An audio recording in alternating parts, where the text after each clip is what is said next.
You are watching Grace Television.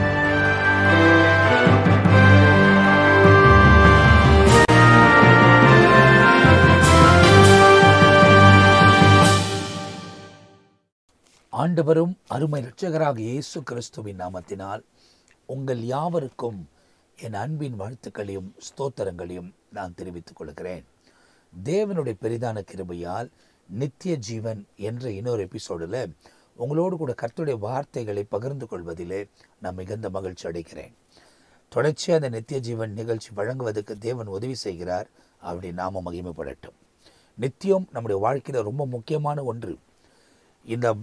இந்த உலக வாழ்க்கை தான் நம் நித்திய ஜீவனுக்குள்ளே பிரவேசிக்க போகிறோமா இல்லை ஆக்கினி தீர்ப்பு அடைய போகிறோமா என்பதை நம்மை பிரித்து காண்பிக்கக்கூடிய ஒன்று.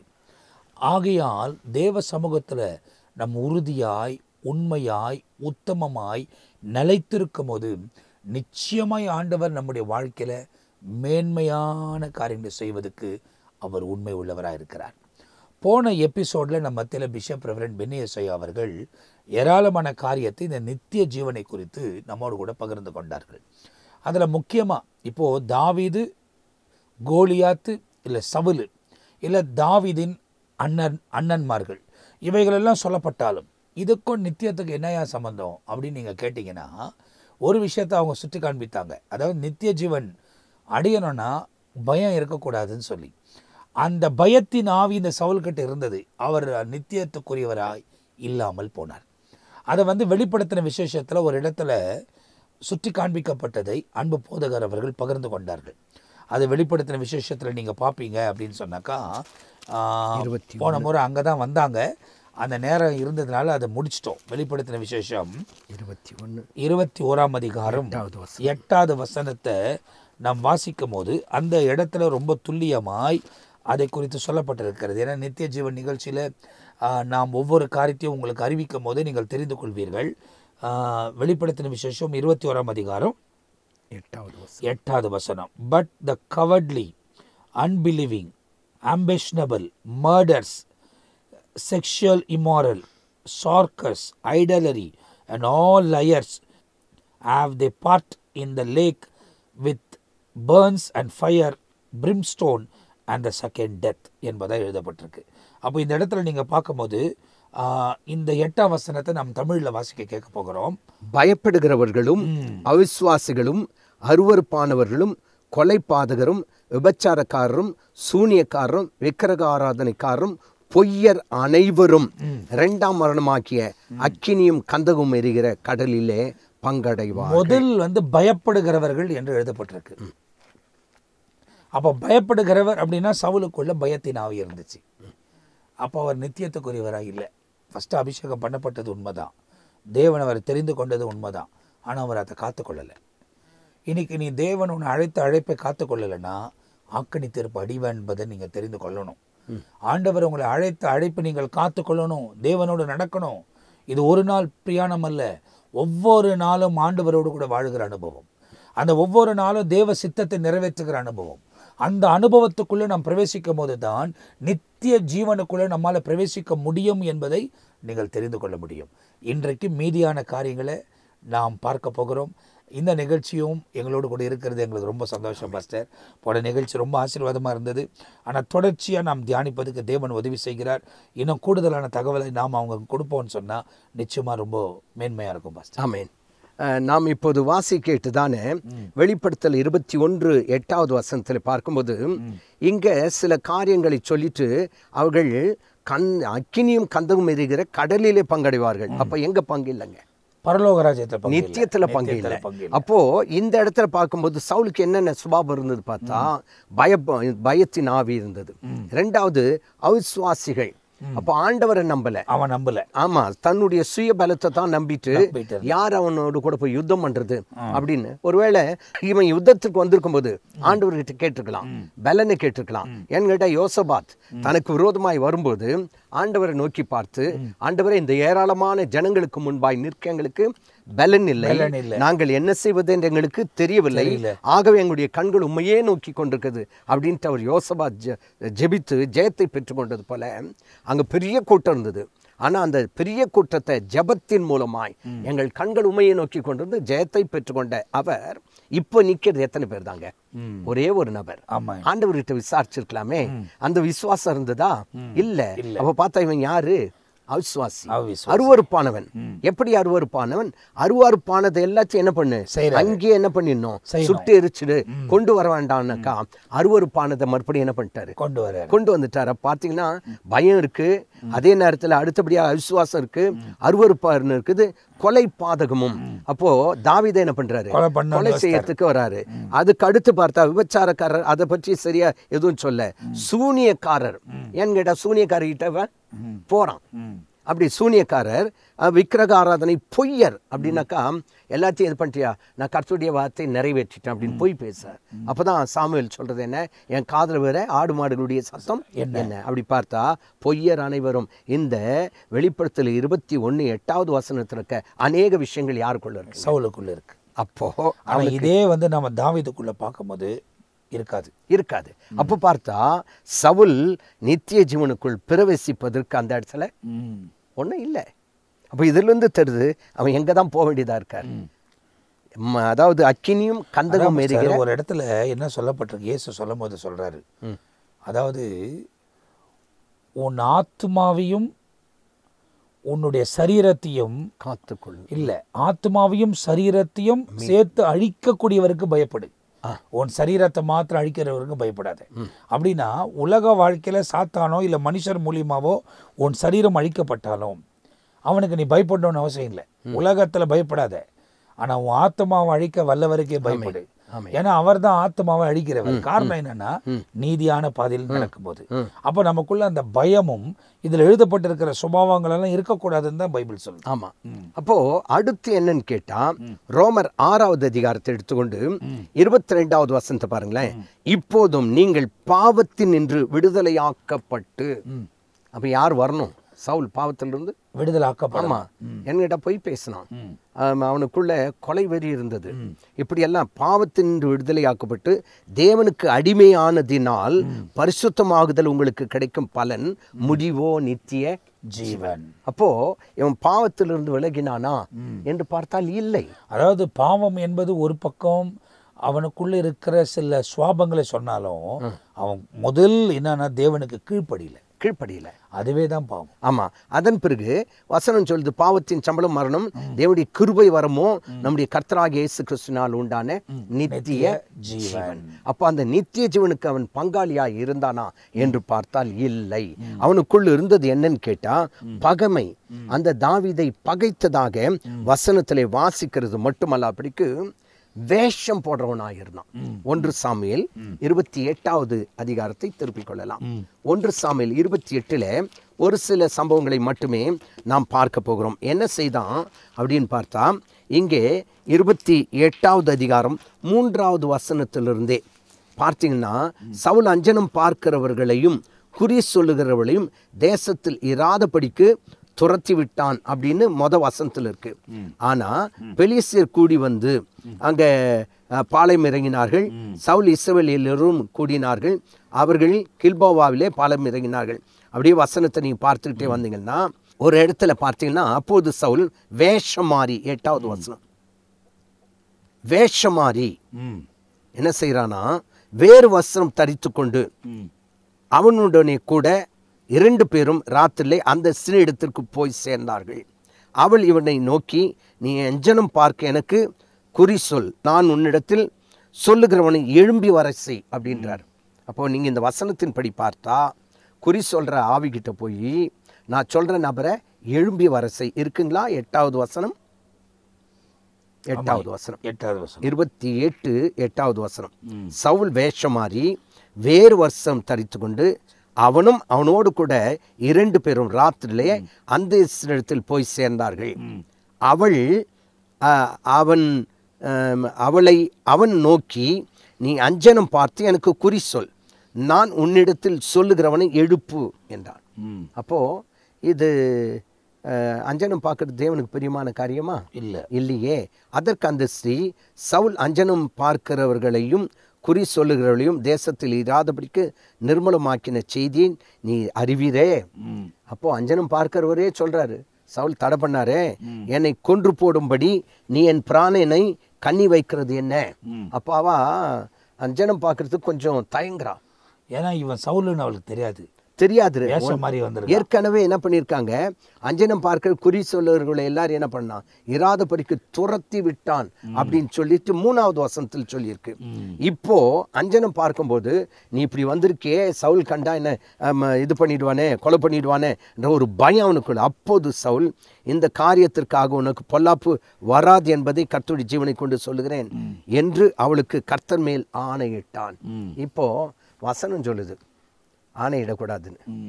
அதுவும் வானத்தின் பேர்ல ஆணையிடக்கூடாது, கர்த்தருடைய பேர்ல ஆணையிடக்கூடாது. இப்போ இவர் என்ன பண்றாருங்க, வானத்தின் பேர்ல ஆணையிடக்கூடாது, பூமியின் பேர்லயும் ஆணையிடக்கூடாது. ஆமா, இப்போ இவர் என்ன பண்றாரு, கர்த்தர் பேர்லயே. அப்போ எவ்வளவு மோசமான நபரா இருப்பாங்க. அப்போ அஞ்சனம் பார்க்கவும் கடந்து சென்றான், அதே நேரத்தில் கர்த்தர் பேரில். அப்போது அந்த ஸ்ரீ, உனக்கு நான் யாரை எழும்பி வர பண்ண வேண்டும் என்றார். அதற்கு சாமுவேலை எழும்பி வர பண்ண வேண்டும். அந்த ஸ்ரீ சாமுவேலை கண்ட மாத்திரத்தில் மகா சத்தமிட்டு கூப்பிட்டான். இப்போ இந்த சாமுவேல் உண்மையாகவே அங்கே வந்தாரான்றது நம்ம இன்னொரு நிகழ்ச்சியிலே நாம் பார்க்க போகிறோம். அதாவது சவுலை நோக்கி, ஏன் என்னை மோசம் போக்கினீர், நீர்தான் சவுலாச்சிதே என்றான். இப்போ இதெல்லாம் நீங்கள் பார்த்துக்கிட்டு வரும்போது ஒரு குறிப்பிட்ட ஒரு சம்பவத்தை நான் சொல்ல ஆசைப்படுகிறேன். 15வது வசனம் பாருங்க. சாமுவேல் சவுலை நோக்கி, நீ என்னை எழும்பி வர பண்ணி என்னை கலைத்தது என்ன என்று கேட்டான். அதற்கு சவுல், நான் மிகவும் நெருக்கப்பட்டு இருக்கிறேன். அந்த ஒரு வார்த்தையை பாருங்களேன், 15வது வசனம், நான் மிகவும் நெருக்கப்பட்டு இருக்கிறேன். Samuel said to Saul, why have you disturbed me by bringing me up? And Saul answered, I am deeply distressed, for the Philistines make war against me, and God has departed from me. இது ரொம்ப முக்கியமான வார்த்தை. என்னன்னு கேட்டா, தேவனும் என்னை கைவிட்டார். இப்போ இந்த ஒரு நிலைமை யாருக்குமே கைவிட்டார்னு ஒண்ணு பாஸ்டர், அதை தொடர்ந்து வாஸ்தா, and does not answer me anymore. ஆமா, அவர் தீர்க்கதரிசியிலாவது சொப்பனக்காரர்களாவது எனக்கு மறு உத்தரவு அருளுகிறதில்லை. தீர்க்கதரிசி மூலமாகவும் பேசல, சொப்பனத்தின் மூலமாகவும் நான் பேசல, எனக்கு மறு உத்தரவு அருளுகிறது. ஆகையால் நான் செய்ய வேண்டியதை நீர் எனக்கு அறிவிக்கும்படி உம்மை அழைத்தேன். ஆனா சாமுவேல் உயிரோடு இருக்கும்போது சாமுவேல் சொன்ன வார்த்தை என்ன பண்ணல, கேட்கல. இப்போ பார்த்தா அவனுடைய அறிக்கை என்ன, கர்த்தரும் என்னை என்ன பண்ணிட்டாரு, தேவனும் என்னை, ஆமா தேவனும் என்னை கைவிட்டார். அப்போ இங்க ஒரு மோசமான ஒரு நிலைமை, பரிதாபத்திற்குரிய ஒரு நிலைமை. இப்போ இப்படியே வாசித்துட்டு வரும்போது பாஸ்டர் எவ்வளவு அழகா இருக்கு பாரு. இவர் சொல்றாரு, then Samuel said, 16ஆம் வசனம், so why do you ask me? See, the Lord has departed from you and has become your enemy, and the Lord has done for himself as he spoke to by me, for the Lord has torn the kingdom out of your hand and given it to your neighbor David. இங்க தாவீது பேரை சொல்றாரு. 17, கர்த்தர் என்னை கொண்டு சொன்னபடியே செய்து முடித்து ராஜ்யத்தை உன் கையிலிருந்து பறித்து அதை உன் தோழனாகிய தாவீதுக்கு கொடுத்து விட்டார். அதை கொடுத்து விட்டார்ன்றாரு. பட் நீங்க ஆரம்பத்துல வாஸ்த வசனங்களை பாத்தீங்கன்னா தாவீது பேர் இவர் சொல்றது இல்லை. அதுதான் சொல்ல வரேன். இவர் என்ன சொல்றாரு, உன் தோழனுக்கு அதை கொடுத்தாரு. ஆமா, அங்க தாவீது பேர் வரல, ஏன்னா தாவீது பிறக்கல. ஆமா ஆமா, தாவீது பிறக்கல, அப்போ சொல்லல. ஆனா இப்போ அவர் இளைப்பாரி இருந்தாலும் தாவீது பேர் அவருக்கு தெரியுது. காரணம் என்ன, ஏன்னா அதுக்கு முன்னே அவர் மரிக்கிறார். மரிச்ச பிறகுதான் அவரை திரும்பமா கொண்டு வர்றதுக்கு இவன் ட்ரை பண்றான். அப்போ இந்த இடத்துல தாவீதுக்கு கொடுத்தாருன்ற. ஆமா, தெளிவா அந்த வார்த்தை, அந்த பெயரை உச்சரிக்கிறதாக இங்கே பார்க்கிறோம். இன்னொரு வார்த்தையும் பாருங்க. அதற்கு சாமுவேல், கர்த்தர் உன்னை விட்டு விலகி உன் சத்ருவாயிருக்கும் போது நீ என்னிடத்தில் கேட்பானேன். இப்போ இந்த வார்த்தையை பார்த்தீங்கன்னா கர்த்தர் என்னவோ மாறிட்டார் சவுலுக்குங்க. அந்த வார்த்தையை கொஞ்சம் வாசித்து பாருங்க. 16வது வசனம், 28, 16. அதுதாங்க. Then Samuel said, so why do you ask me? See, the Lord has departed from you and has become your enemy. அப்போ கர்த்தருக்கு என்னவா மாறிட்டார். கர்த்தர் வந்து சத்ருவா மாறிட்டார். சவுலுக்கு ஒரு சத்ருவா நினச்சி மாறிட்டார். அப்போ கர்த்தர் உன்னை விட்டு விலகி உனக்கு சத்ருவாய் இருக்கும் பொழுது நீ என்னிடத்தில் கேட்பானேன். கர்த்தர் என்னை கொண்டு சொன்னபடியே செய்து முடித்து ராஜ்யத்தை உன் கையிலிருந்து பறித்து அதை என் தோழனாகிய தாவீது கொடுத்து விட்டார். அப்போ தெளிவாக அங்கே சொல்கிறாருங்க. அப்போ இந்த வசனத்தின் படி பார்த்தா இவன் எங்கே போயிருக்கான்? இதில் வந்து இன்னொன்று சொல்கிறாரு பாரு, நீ என்னோட கூட இருப்பாயின்றார் அவர். Tomorrow you and your sons will be with me. நான் 19வது வசனம், கர்த்தருடைய ஜனமாகிய இஸ்ரவேலையும் பெலிஸ்தர் கையில் ஒப்பு கொடுப்பார், நாளைக்கு நீயும் உன் குமாரும் என்னோடு கூட. அப்போ என்ன அர்த்தம்? நாளைக்கு செத்து போவேன். ஆமாம், நான் போயிருக்க இடத்துக்கு நீ வருவேன், வந்துடுவேன். இப்போது எவ்வளோ பயங்கரமான வார்த்தை பாருங்க. போனதும் போனான், நல்ல வார்த்தை கிடைக்கும்னு போனான், நல்ல வார்த்தை கிடைக்கல, நீ செத்து போ, நாளைக்கு என் கூட இருப்ப அப்படின்னு சொல்லிட்டார். அதுக்கு அடுத்து பார்த்தீங்கன்னா இஸ்ரவேலின் பாளையத்தையும் கர்த்தர் பெலிஸ்தரின் கையில் ஒப்பு கொடுப்பார் என்றான். இப்போ இந்த வசனத்தை எல்லாம் பார்க்கும்போது யாரெல்லாம் தேவனை விட்டு விலகி போகிறாங்களோ அவங்களுக்கு பின்னாடி உபத்திரவங்கள், வேதனைகள். அடுத்து இங்கே ஒரு வார்த்தையை சொல்லும்போது சவுல் சொல்கிற ஒரு வார்த்தை, தேவன் என்னை கைவிட்டார். இந்த பரிதாபமான நிலைக்கு நம்ம வந்துடக்கூடாதுங்க. ஏன்னு கேட்டால் ஆண்டவர் உன்னை தெரிஞ்சுக்கிட்டாரு, உன்னை அபிஷேகம் பண்ணார், தலைவனை வச்சார், எல்லாரும் பார்த்து மதிக்கக்கூடிய அளவுக்கு. ஒரு காலத்தில் நாம் ஏற்கனவே பார்த்தது போல் பெஞ்சமின் கோத்திரம் ஒழிகே என்று சொல்லி தள்ளிவிட்டப்பட்ட அந்த கோத்திரத்திலிருந்து தேவன் உன்னை நேசித்து அவர் உன்னை தூக்கி எடுத்து ஒரு கண்மலையின் மேல், இப்படி சொல்லணுனாக்கா இருக்கிற இடத்துலேருந்து இருக்க வேண்டிய இடத்துக்கு அவர் உயர்த்துகிறார். இனி இருக்கிற இடத்துலேருந்து இருக்க வேண்டிய இடத்துல உயர்த்தும் போது, இல்லை நான் இங்கே தான் இருப்பேன் அப்படின்ட்டு இறங்கி வரக்கூடாது. அப்போது தேவன் கொண்டு போய் வைக்கிற அந்த இடத்துல இருக்கணும். ஆனால் சவுல் அப்படி இல்லை. பொறாமை, காய்முகாரம், அது மட்டும் இல்லாதபடிக்கு எரிச்சல், இதெல்லாம் உள்ளே வந்துடுச்சு. கர்த்தர் பார்த்தாரு, சவுலை விட்டு விலகி போயிட்டாரு. இன்னைக்கு உன்னுடைய வாழ்க்கையில் அல்லது உன்னுடைய குடும்பத்தில் கர்த்தர் உன்னை விட்டு போயிடக்கூடாது. வசனம் என்ன சொல்லுதுன்னு கேட்டால், அவர் உன்னை ரட்சிக்கும்படி உன் பாளையம் எங்கும் அவர் என்ன பண்ணுறாரு, உலாவி கொண்டு இருக்கிறார். ஆகவே உன்னில் அசூசியான காரியத்தை பார்த்துவிட்டு அவரை உன்னை விட்டு போய்விடாதபடிக்கு உன் பாளையம் எங்கும் சுத்தமாக இருக்க கிடவுது. நல்லா கவனிங்க, உன்னில் அசூசியான காரியத்தை பார்த்துவிட்டு அவர் உன்னை விட்டு போய்விடாதபடிக்கு உன் பாளையம் எங்கும் சுத்தமாக இருக்க கிடவுது. ஆனால் இங்கே பார்த்தீங்கன்னா தேவன் என்னை கைவிட்டார், தேவன் கைவிட்டார். தேவன் கைவிட்டுட்டால் நம்ம எங்கே போக முடியும்? யோசிச்சு பாருங்க. கைவிடக்கூடிய அளவிற்கு இவனுடைய பாவங்கள், அக்கிரமங்கள், எரிச்சல், பயம், காய்முகாரம் இதெல்லாம் உள்ள இருந்தது. இப்படிப்பட்ட ஒரு சூழ்நிலையில் தான் கர்த்தர் அவனை விட்டு விலகி போனதாக வசனத்தில் நாம் வாசிக்கிறோம். அருமையான கர்த்தருடைய பிள்ளையே, ஆண்டவர் இன்னும் கூட இருக்காருன்னு நினச்சிட்டு இருக்கியா? அல்லது விலகி போனதை அறியாதபடிக்கு அங்கே வசனம் என்ன சொல்லுது? சிம்சோன் கர்த்தர் தன்னை விட்டு விலகி போனதை அறியாதபடிக்கு எப்போதும் போல எழுந்துக்கலான்னு எழும்புறான். ஆனால் நான் முடியலை. இன்றைக்கு அநேக நேரத்தில் ஆண்டவர் என் கூட இருக்காரு அப்படின்னு நினச்சிட்டு இருக்கலாம். ஆனால் ஆண்டவர் உன்னை விட்டு விலகி போயிட்டதை நீ அறியாமல் கிறிஸ்தவ வாழ்க்கை வாழ்ந்து கொண்டு நான் பரிசுத்தமாக இருக்கேன், பரலோகத்துக்கு போயிடுவேன், நித்திய ஜீவனை நான் அடைவேன் அப்படின்ற ஒரு எண்ணம் வரக்கூடாது. நீ வாழ்கிற ஒவ்வொரு வாழ்க்கையும் தேவனுக்கு பிரியமான வாழ்க்கையாக, தேவனுடைய சித்தத்தை செய்கிற ஒரு வாழ்க்கையாக இருக்க வேண்டும் என்று தேவன் விரும்புகிறார். அப்போது இந்த வசனங்கள் எல்லாம் பார்த்தீங்க அப்படின்னு சொன்னால், தேவனை விட்டு விலகி போய் ஆசாரிய ஊழியம் செய்கிறாரு, அமிலேக்கரை விட்டுட்டாரு, தேவ ஆவியை இழந்து போனார், பெலிஸ்தனாகிய கோலியாத்துக்கு பயந்து போய் ஒளிந்து கொள்ளுகிறார், தாவீது என்று சொல்லுகிற அபிஷேகம் செய்யப்பட்ட மனிதனை பகைக்கிறார், அஞ்சனம் பார்க்கிற இடத்துல கடந்து செல்கிறார். ஆனாலும் கூட இன்னும் கூட ஒரு சம்பவம் இருக்குது, அடுத்த நிகழ்ச்சியில் நாம் பார்க்க போகிறோம். என்னன்னு கேட்டால், 2 முறை தன் பெற்றெடுத்த மகனையே கொலை செய்ய அப்படின்னு நினைக்கிறான். 2 முறை. ஏன் அப்படின்னு சொன்னா, தாவீதுக்கு உதவி செஞ்சதுனால. ஆமா, அது மட்டும் இல்லாதபடிக்கு இன்னும் ஒரு தேவையில்லாத உபவாசம், யாரும் சாப்பிடாதீங்க அப்படின்ட்டு தேவையில்லாத உபவாசம். அப்போ தேவையில்லாத உபவாசம் பண்ணணும். ஆனா தன்னுடைய மகன் போய் என்ன பண்றாரு, தேனை சாப்பிட்றாரு. தேனை சாப்பிட்டோன்னா அவனை கொல்லணும் அப்படின்னு சொல்லிட்டு பிளான் பண்றாரு. அப்போ இந்த வைராக்கியத்தை நல்லா கவனிங்க. தேவையில்லாத உபவாசம். இன்றைக்கு அநேகர் அப்படிதான், தேவையில்லாத உபவாசம். என்கிட்ட எப்போ பாரு உபவாசம் உபவாசம் உபவாசம். ஆனால் ஆண்டவர்கிட்ட சில நேரங்களில் மௌனமாக போய் உட்கார்ந்தா போதும், அவர் நமக்கு பதில் கொடுக்க உண்மையுள்ளவராக இருக்கார்.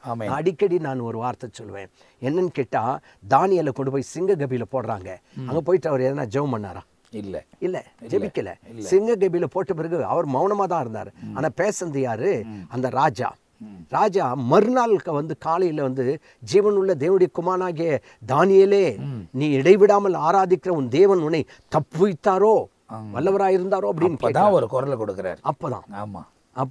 அப்போ என்ன அர்த்தம்? அமைதியா இருக்கிறார். தாவீது அமைதியா இருக்கார், தானியேல் அமைதியா இருக்காரு. மற்றதெல்லாம் கர்த்தர் பார்த்துக் கொள்வார். சில நேரங்கள்ல நாம அமைதியா, நீங்க சும்மா இருப்பீர்கள், கர்த்தர் உங்களுக்காக. ஏன்னா என்ன அப்படின்னா, உபத்திரம் வந்த பிறகு அவர் ஜெபிச்சாருன்னு அங்க சொல்லப்படல. ஆமா. ஆனா ஜெபிக்கிறத வழக்கமா கொண்டிருந்தார். வழக்கமா இருக்கு. தேவனோடு கூட சம்பாஷிக்கிற அந்த காரியத்துல அவர் எப்போதே அவர் முன் செய்து வந்தபடியே 3 வேளையும் அந்தி சந்தி மத்தியான நேரம் ஜெபம் பண்ணினார் அப்படின்னு இருக்கு.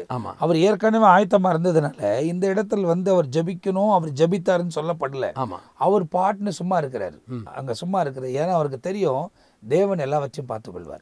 ஏன்னா ராஜா கூப்பிடும் போது அவர் சொல்றாரு, நான் உமக்கு முன்பதாகவும் தேவனுக்கு முன்பதாகவும் உத்தமமா இருந்த, உண்மையா இருந்த, அதை தேவன் கண்டார் அப்படின்னு சொல்லிதான் சிங்கத்தின் வாய்க்கு தப்பு வைத்தார். அப்ப தப்பு வைத்தது மாத்திரம் இல்லாம இவரை வெளியே தூக்கிட்டாங்க. தூக்கின பிறகு இத ராஜா கிட்ட போய் சொல்லி இந்த தண்டனை வாங்கி கொடுத்தாங்க பாருங்க. அவங்கள மாத்திரம் இல்ல, அவங்க குடும்பம் முழுவதும் அதே சிங்க கவியில போடப்பட்டது. ஆனா பைபிள் சொல்லுது, அவர்கள் தரையில கீழே விழுவதுக்கு முன்னே சிங்கங்கள் அவர்களை பீறி போட்டது அப்படின்னு சொல்லுது. அப்போ அந்த அளவுக்கு கோபமா எரிச்சலா இருந்த அந்த சிங்கம் தேவன் தானியேலை பாதுகாத்திருப்பார். தன்னை நம்பி இருக்கக்கூடியவர்களை எப்படி பாதுகாக்க முடியும்? அது மட்டும் இல்லாதபடிக்கு இந்த தானியேலை குறித்து ராஜா கொடுக்கிற இன்னொரு சாட்சி. தானியேல் 6வது அதிகாரம் 16வது வசனம். அப்போது ராஜா கட்டளையிட அவர்கள் தானியேலை கொண்டு வந்து அவனை சிங்கங்களின் கெபிலே போட்டார்கள். ராஜா தானியேலை நோக்கி, அதான் ரொம்ப முக்கியமான, போட்டார்கள் அப்படின்னு இருக்கு, சிங்க கபில போட்டாங்க. அப்போ ராஜா தானியேலை நோக்கி, நீ இடைவிடாமல் ஆராதிக்கிற உன் தேவன் உன்னை தப்புவிப்பார். அப்போ அந்த தானியேலை குறித்த ஒரு நற்சாட்சி யார் சொல்றாங்க? ராஜாவே சொல்றாங்க. ஆண்டவர் அறியாத ஒரு ராஜா. ஆமா. அப்போ இன்றைக்கு நம்மை குறித்து மற்றவர்கள் என்ன செய்யணும்? சாட்சி கொடுக்கணும். என்ன சாட்சி கொடுக்கிறார்? நீ இடைவிடாமல் ஆராதிக்கிற உன் தேவன் உன்னை தப்புவிப்பார். ஆமென். அப்போ அதை சொல்லிட்டு அடுத்து பாருங்க, பின்பு ராஜா தன் அரண்மனைக்கு போய் ராம் முழுவதும் போஜனம் பண்ணாமலும் கீதவாத்தியம் முதலானவை தனக்கு முன்பாக வரவிட்டாமல் இருந்தான். அவனுக்கு நித்திரையும் வராமல் போயிற்று. ஆமா. யார் நிமித்தம் நித்திரை? ராஜாக்கே தானியேல் நிமித்தமா நித்திரை வரல. அதாவது தானியேல் வந்து அதை பார்த்தா ஃபர்ஸ்ட், தானியேல் வந்து ஒரு அடிமை. அவன் வந்து அடிமையை தான் பிடிச்சிட்டு வராங்க. அவனை குறித்து ராஜாக்கு வந்து எந்த அக்கறையும் இல்லாத இருந்திருக்கலாம். ஆனா ராஜாக்கு தூக்கம் வரக்கூடாத அளவுக்கு தானியேல் தன் உத்தமத்துல அந்த இடத்துல. பிறகு காலமே கிழக்கு வெளுக்கும் போது ராஜா எழுந்திருந்து சிங்கங்களின் கெபிக்கு தீவிரமாய் போனான். அப்ப என்ன அவனுக்குள்ள இருந்திருக்கும்? கட்டாயம் அவன் உயிரோடு தான் இருப்பான். சிங்கம் ஒண்ணுமே செய்திருக்காது. அங்க வந்து ராஜா கெபின் கிட்ட வந்த போது துயர சத்தத்தோடு தானியேலே, அப்போ தானியேலை கூப்பிடுகிறார். தானியேலே, அதாவது உயர சத்தமாய், துயர சத்தமாய் தானியேலை கூப்பிட்டு, தானியேலே ஜீவனுள்ள தேவனுடைய தாசனே. என்ன அழகு பாருங்க, ஜீவனுள்ள தேவனுடைய தாசனே. என்ன சொல்றாரு? நீ இடைவிடாமல் ஆராதிக்கிற உன் தேவன். அப்ப அந்த தேவனை இப்போ எப்படி வர்ணிக்கிறாரு? ஜீவனுள்ள தேவனுடைய தாசனே, நீ இடைவிடாமல் ஆராதிக்கிற உன் தேவன் உன்னை சிங்கங்களுக்கு தப்பிக்க வல்லவராய் இருந்தாரா? இப்போ செத்துட்டானா இல்லையான்னு எட்டி பார்க்கறது வேற. இப்போ தானியேலை கூப்பிடுறாரு.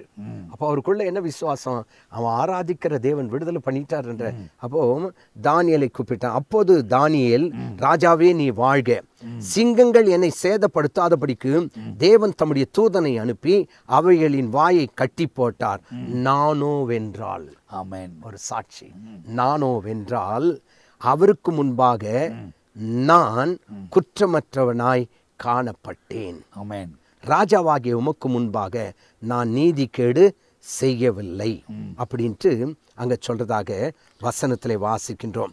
இங்க அடுத்து பாருங்களேன், பின்பு ராஜாவாகிய தரியு தேசமெங்கும் குடியிருக்க எல்லா ஜனங்கள், ஜாதிகளும், பாஷைக்காரும் பாஷைக்காரர்களுக்கு எழுதினது என்னவென்றால், உங்களுக்கு சமாதானம் பெருக கடவுது அப்படின்ட்டு எல்லாம் சொல்லிட்டு இங்கே என்ன இருக்க, அவர் ஜீவனுள்ள தேவன், அவர் என்றென்றைக்கும் நிலைத்திருக்கிறவர். 26வது வசனம் பாருங்க. அப்போ தேவனை குறித்து இவர் சாட்சி கொடுக்கிறார். அவர் ஜீவனுள்ள தேவன், அவர் என்றென்றைக்கும் நிலைத்திருக்கிறவர், அவருடைய ராஜ்யம் அழியாது, அவருடைய கர்த்தத்துவம் முடிவு பரியந்தம் நிற்கும் அப்படின்னு சொல்லிட்டு தானியேலை சிங்கங்களின் கைக்கு தப்புவித்த அவரே தப்புவிக்கிறவரும் ரட்சிக்கிறவரும் வானத்திலும் பூமியிலும் அடையாளங்களையும் அற்புதங்களையும் செய்கிறவராயிருக்கிறார் என்று எழுதினான். ஆமென். அப்போது இந்த வசனத்தை எல்லாம் நீங்கள் வாசி பார்ப்பீங்க அப்படின்னு சொன்னால் ஒரு நல்ல சாட்சி தானியேலை குறித்து சொல்லப்படுகிறது. ஆனால் இந்த சவுலை பற்றி ஏதாவது இருக்கா? இல்லை. எல்லாமே அநியாயம், பயப்படுகிறவன், அவிசுவாசி, விக்கிரக ஆராதனை, பில்லி சூனியம் பண்ற, அஞ்சனம் பார்க்கவங்க இடத்துல பயப்படுகிறவன், தேவனுடைய ஆவியை எழுந்து போனவன், கடைசியில் பார்த்தா அவனுடைய வாழ்க்கை தற்கொலையின் வாழ்க்கையாய் மாறுகிறது. அப்போ இந்த இடத்துல பார்க்கும்போது நாம் நித்தியத்துக்குள் பிரவேசிக்கக்கூடியவர்களாக இருப்போமானால், இந்த சவுலுக்குள்ள இருக்கிற அப்படிப்பட்ட சுவாபங்கள் நமக்குள் இருக்குமானால் நிச்சயமாய் ஆக்கணி தீர்ப்படிவோம்.